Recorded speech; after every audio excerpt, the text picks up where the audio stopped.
오늘 제가 매달 말씀을 암송하는데 1, 2, 3월 달 말씀은 굳이 설명하지 않아도 이렇게 읽으면 무슨 뜻인지를 충분히 이해할 수 있는 말씀이어서 암송하는 것만으로도 우리가 이제 은혜가 되었습니다.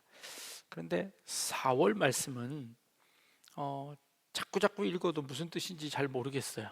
그래서 한 번은 꼭 짚고 넘어가야 되겠다라는 생각이 들어서 4월 달이 가기 전에 이제 오늘 이 말씀을 이제 한번 보려고 합니다.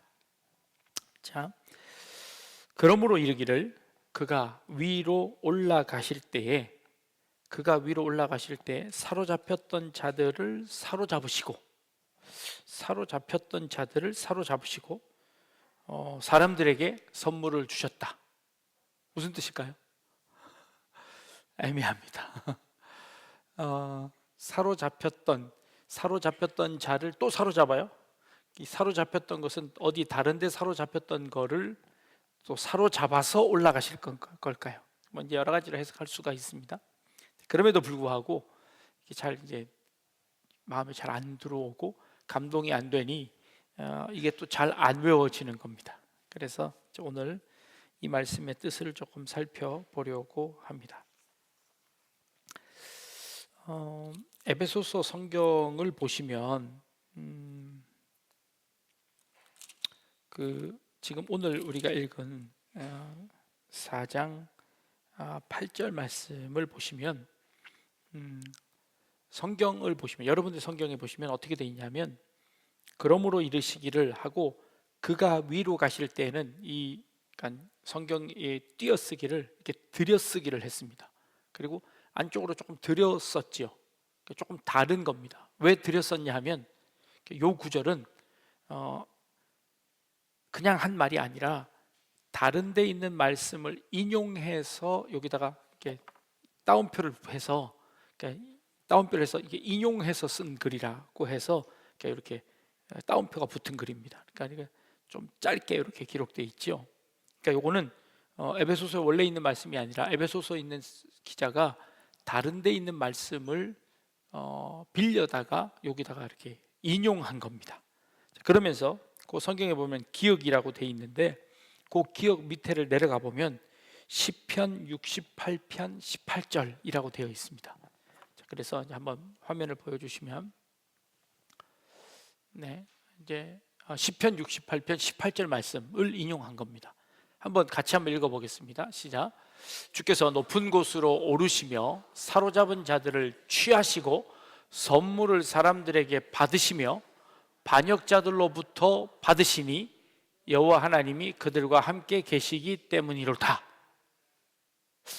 자, 이제 더 이해가 안 되죠. 이제 시편 68편 18절에 있는 말씀을 에베소서에 있는 그 사도 바울이 그 말씀을 인용해다가 여기다가 이제 쓴 겁니다. 자, 그래서 이걸 봐도 이해가 잘 안 돼요. 그래서 이제 제가 이걸 이제 나란히 한번 놔 볼게요. 자, 에베소서 4장 8절 말씀과 시편 68편 18절 말씀을 조금 나란히 놓고 한번 보겠습니다. 그래도 이해가 안 되긴 마찬가지인데 그래도 시도를 한번 해보겠습니다. 자, 그가 위로 올라가실 때 사로잡혔던 자들을 사로잡으시고 사람들에게 선물을 뭐라고요? 주셨다고 돼 있어요. 자, 시편 68편 가보면 주께서 높은 곳에 오르시며, 그러니까 위로 올라가실 때 높은 곳에 오르시며, 똑같지요? 이건 이제 다른 말로 번역한 거예요. 자, 사로잡은 자들을 취하시고 사로잡은 자들을 사로잡고 사로잡은 자들을 사로잡으시고, 아니 취하시고, 그럼 비슷하죠. 근데 완전히 틀린 게 있어요. 선물들을 사람에게 받으시며, 이쪽은 뭐라고요? 선물을 주셨대요. 자, 그러면 지금 에베소서에 있는 이 저자가 구약에 있는 말씀을 인용해다가 여기다가 쓰는데 완전히 잘못 인용했죠. 그죠? 이쪽은 선물을 어떻게 하셨다고요? 예, 구약에는 선물을 받았대요. 근데 신약에는 선물을 주셨대요. 자, 어떤 성경이 맞을까요? 선물을 주신 게 맞을까요? 선물을 받으신 게 맞을까요?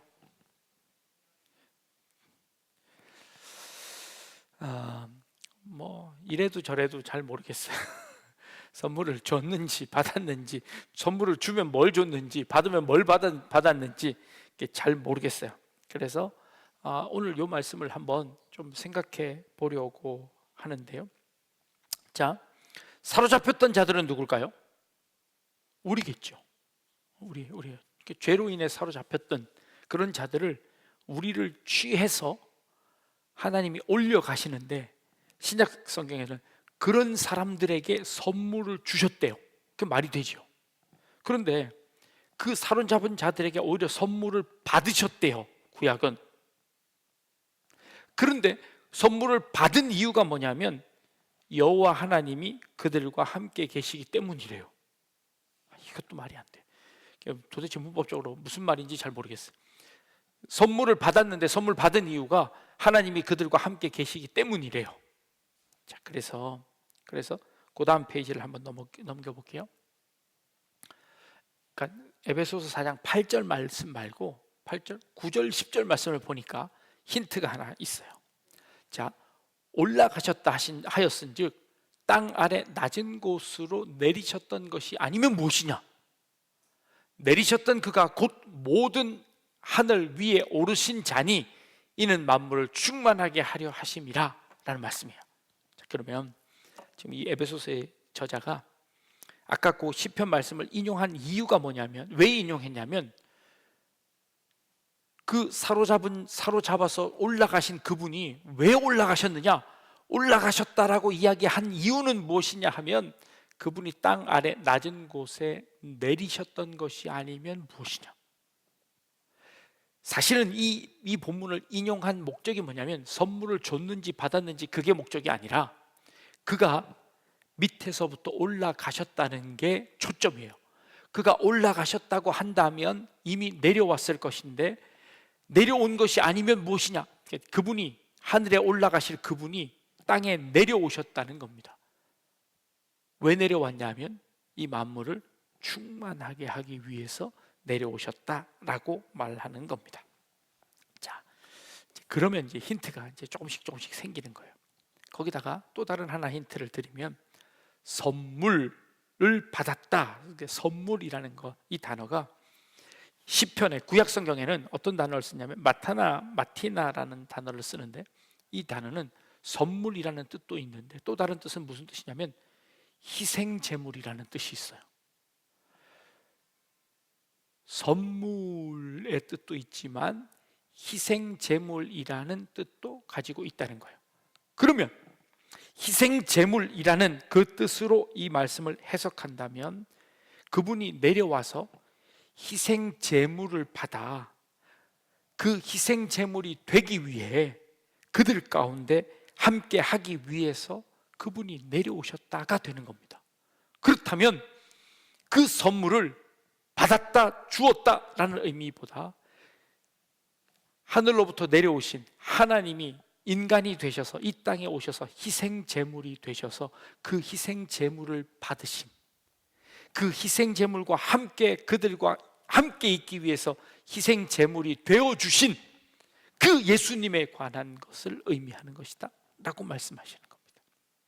그래서 구약에 있던 그 시편이 마치 예수님께서 이 땅에 오셔서 우리의 희생 제물이 되셔서 우리 모두를 구원해 주신 그 하나님의 은혜와 사랑을 기록했다면 그 말씀의 원뜻을 찾아 이 에베소서의 기자가 그분이 하늘로부터 내려오셔서 우리에게 희생 제물이 되셔서 우리의 선물이 되셔서 우리를 살려내셨다라고 하는 그 말씀이라는 거죠. 그렇게 해석을 하면 이 선물이 주든 받든 상관없이 그분이 희생 제물이 되셔서 우리 가운데 오셔서 우리를 구원하신 예수 그리스도를 의미하게 되는 것이다 라고 말씀을 드리는 겁니다. 그런 차원에서 이 시편의 말씀과 이 에베소서의 말씀은 같은 의미입니다. 선물을 주든 받든 그분이 희생 제물이 되어서 우리 가운데 오셔서 우리가 선물을 받은 것이고, 그분이 희생 제물이 되기 위해서 우리 가운데 함께 오셨기 때문에 우리에게 오셨기 때문에 그들과 함께 그 선물이 되었으니 그 선물을 받으신 것이죠. 그러니까 이게 준 것과 받은 것이 같은 의미가 되어진다고 해석할 수 있겠습니다.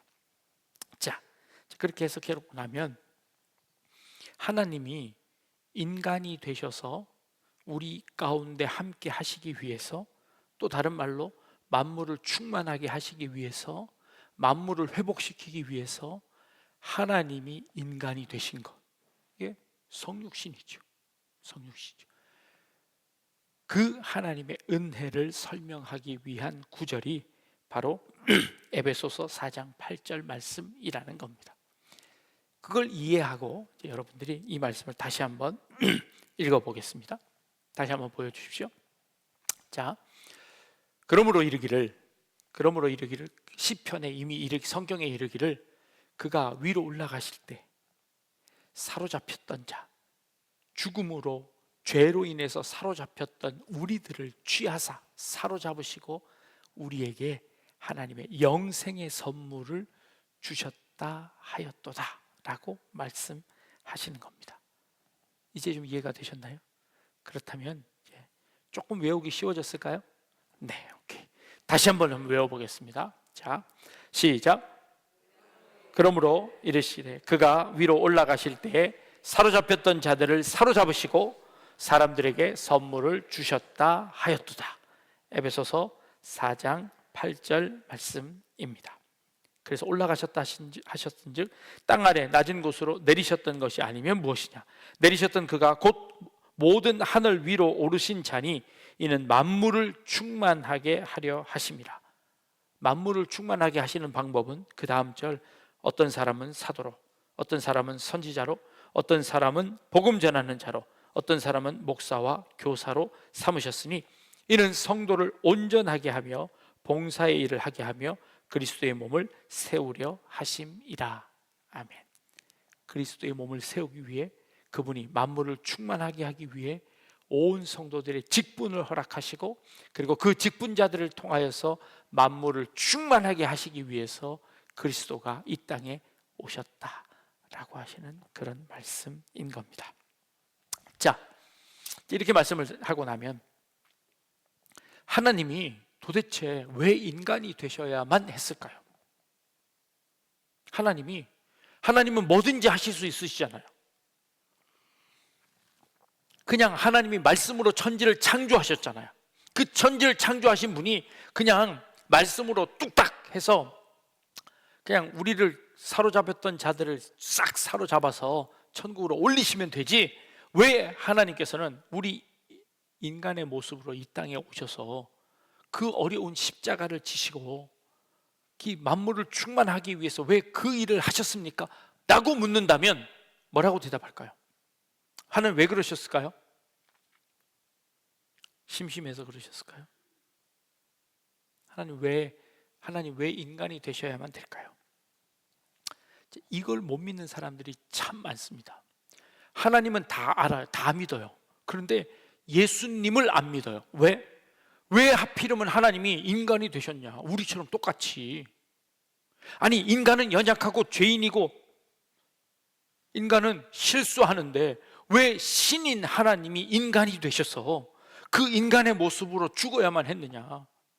그건 난 도대체 이해할 수 없다. 나는 그 인간을 믿을 수 없어. 나는 하나님만 믿어 라고 얘기하는 사람들이 참 많습니다. 근데 우리 기독교는요, 하나님을 믿지만 그 하나님이 인간이 되셔서 우리와 함께 똑같은 모습으로 이 땅에 오셔서 십자가를 지시고 부활하신 그 예수님을 믿습니다. 여기서 이 신앙이 많이 갈라지는 거예요. 하나님은 인정하되 예수 그리스도는 인정하지 않는 사람들이 있기 때문입니다.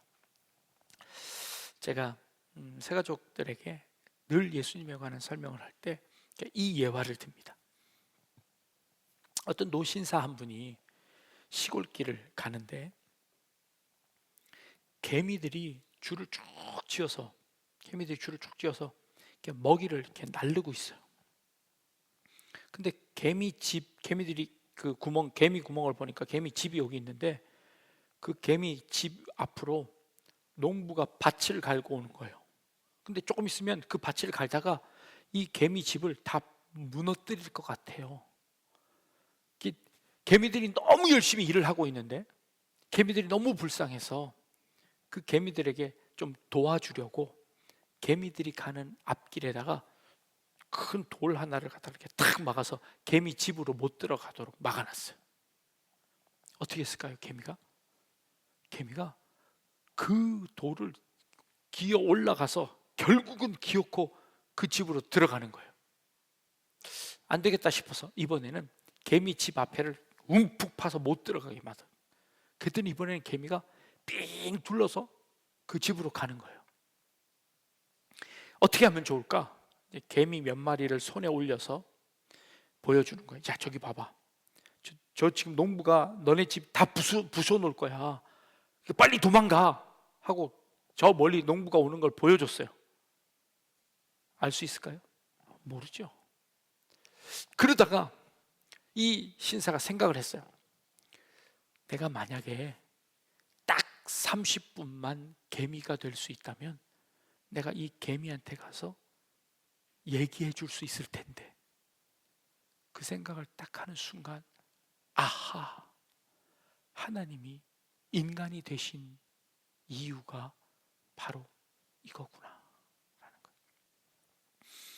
하나님께서 인간이 낭떠러지로 걸어가는 것 보고 그 길로 가면 분명히 죽음밖에 없는데, 그 길로 가면 분명히 죽을 수밖에 없는데, 그 길로 가고 있는 인간의 모습을 바라보며 하나님께서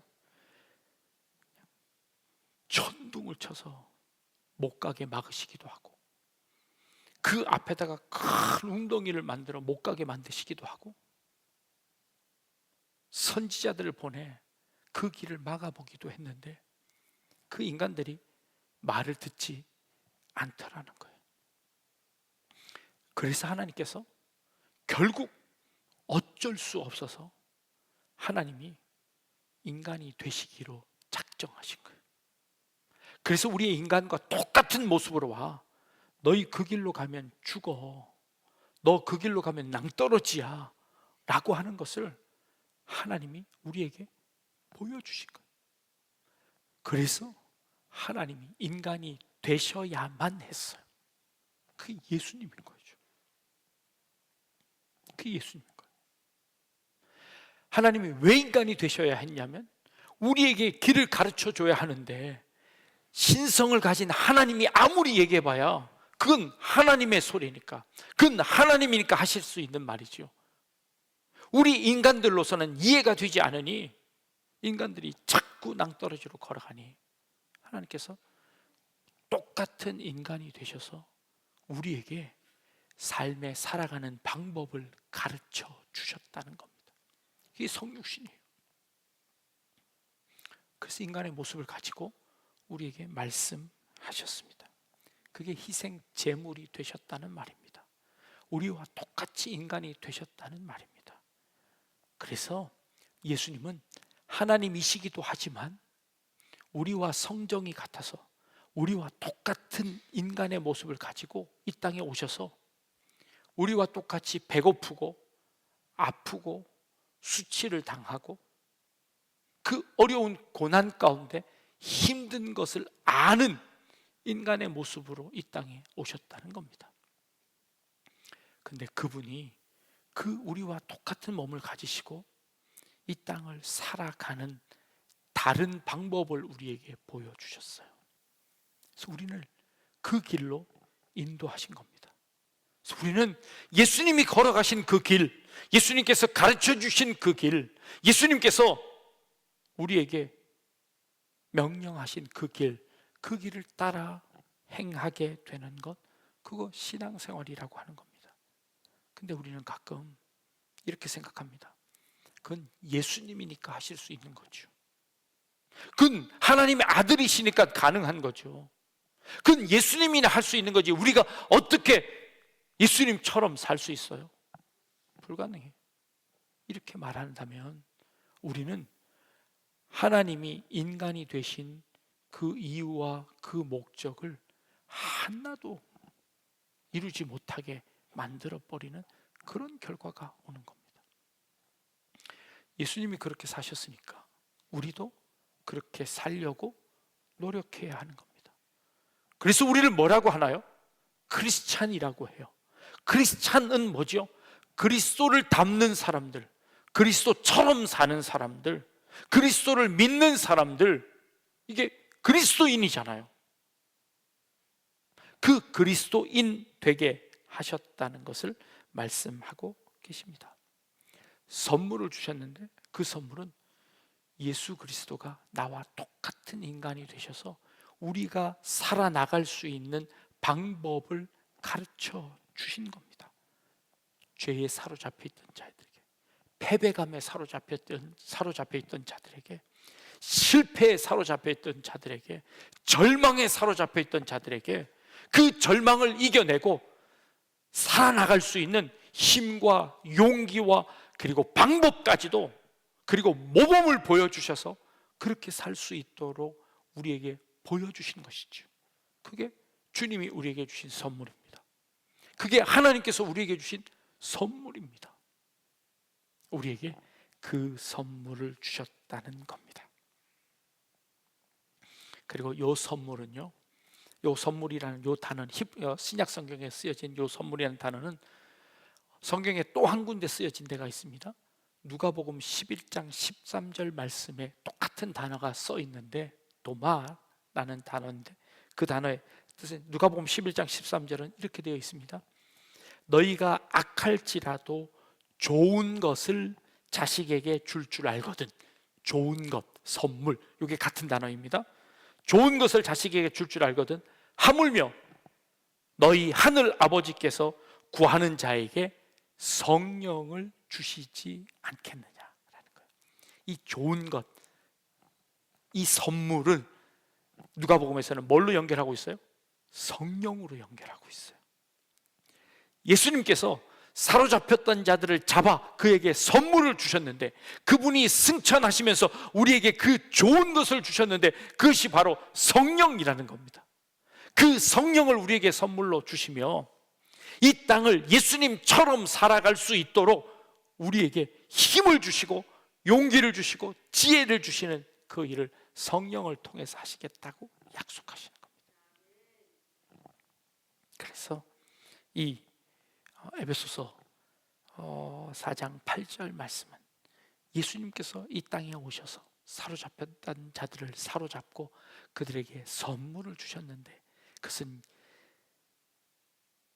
그 선물이 바로 성령으로서, 성령의 힘으로 예수님처럼, 예수님 닮는 사람처럼 살아갈 수 있는 용기와 힘을 주셨다는 것을 의미합니다. 오늘 그 선물이 우리 약대중앙교회 모든 성도님들 가운데 가득 임하게 되기를 주님의 이름으로 축복합니다. 그리고 그 힘으로 예수님처럼 살아내는 우리 성도님들 되기를 바랍니다. 마지막으로 제가 하나 더 예화를 드는데, 서울 강남에 아주 큰 교회에 권사님이 한 분 계셨는데, 그 권사님이 신앙이 너무 좋으세요. 그 권사님에게는 아들이 하나 있었대요. 근데 아들이 얼마나 잘생기고 키도 크고 공부도 잘하는지 중학교 고등학교 내내 반에서 거의 1등을 놓치지 않고 있었던 친구래요. 근데 이 친구가 고3이 되었는데도 불구하고 예배 안 빠지는 거예요. 고3인데 주일날 예배를 꼬박꼬박 안 빠지고 예배를 드리는 거예요. 근데 이 친구가 서울대 의대를 들어갔대요. 그래서 너무 모범생으로 자라났지요. 의대 6년을 다 마치고 인턴 레지던트를 다 마쳤어요. 그리고 나서는 이 아들이 이 권사님 엄마에게 폭탄 선언을 하나 했어요. 뭐냐면 졸업하자마자 학교에서는 교수 요원으로 남으라고 학교에서 땡기고, 서울 큰 병원에서도 일로 오라고 막 땡기고, 이제는 진짜 뭐 어디를 가도 이제 편안한 삶이 준비되어진 그런 인생이었답니다. 그런데 이 아들이 선전포고를 한 거예요. 저 학교도 안 남고 종합병원도 안 가고 아프리카 의료 선교로 가겠습니다 하고 이제 탁 폭탄 선언을 딱 한 겁니다. 집안이 이제 난리가 난 거예요. 여태까지 고생하고 이제야 빛을 볼 때가 되었는데 아프리카가 웬 말이냐 하고 이제 어머니부터 뜯어 말리기 시작한 겁니다. 안 된다, 너는 안 된다. 막 뜯어 말리다가 아들이, 아니 권사님이나 되신 분이 내가 어렵고 힘들 때 신앙으로 믿음으로 이겨내라고 그렇게 믿음을 강조하시던 그분이 왜 내가 아프리카 가서 선교한다는데 왜 나를 막으시냐고 막 아들이 이제 권사님을 공격하기 시작한 겁니다. 그러자 권사님이 유명한 말을 남기셨답니다. 뭐라고 남기셨냐면, 내가 너한테 예수 잘 믿으라 그랬지 언제 예수처럼 살라 그랬냐고. 권사님이 그러셨답니다.